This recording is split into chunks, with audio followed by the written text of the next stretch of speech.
మౌర్య సామ్రాజ్యానికి సమకాలీకుడైన ఆచార్య చాణక్యుడి ఆలోచనలు, మానవ జీవన విధానం గురించి ఆయన అప్పుడు చెప్పిన విషయాలు నేటికి అనుసరణీయం అని పెద్దలు చెబుతారు. చాణక్య నీతిని అనుసరించే వారి పాదాలను విజయం ఖచ్చితంగా ముద్దాడుతుందని అంటారు. చాణక్య విధానాన్ని అనుసరించడం ద్వారా ఏ వ్యక్తి అయినా తన జీవితాన్ని మెరుగుపరచుకోవచ్చు. చాణక్యుడి విధానాలే సామాన్యుడైన చంద్రగుప్త మౌర్యుని అత్యున్నత స్థాయికి తీసుకెళ్లాయి.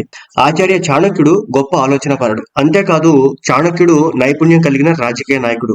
జీవితానికి, రాజ్య పాలనకు సంబంధించిన అనేక విషయాలు చెప్పాడు.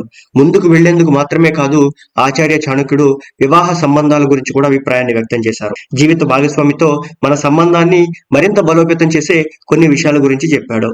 వివాహ సంబంధాలను బలోపేతం చేసే చాణక్యుడు చెప్పిన విషయాల గురించి ఇప్పుడు చూద్దాం. ఆచార్య చాణక్యుడు చెప్పిన ప్రకారం ఏ సంబంధంలోనైనా నిజాయితీ, నిజమైన ప్రేమ ఉండాలి. ఈ రెండు విషయాలు బలమైన బంధానికి ఆధారం.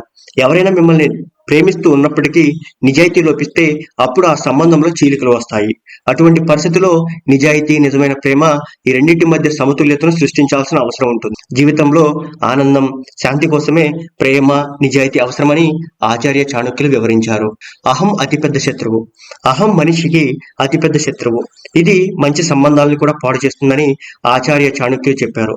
భార్యాభర్తల మధ్య అహంభావం పెరిగితే ఆ బంధం తెగిపోవచ్చు. అహంకారం ఉన్న సంబంధాలలో ప్రేమ ఉండదు. కాబట్టి భార్యాభర్తలిద్దరూ ఎప్పుడూ పరస్పరం మర్యాదపూర్వకంగా ఉండాలి. అహాన్ని భార్యాభర్తలిద్దరూ తమ బంధానికి దూరంగా ఉంచాలి. అదేవిధంగా భార్యాభర్తలు ఎప్పుడు ఒకరికొకరు అబద్ధాలు చెప్పుకోకూడదు.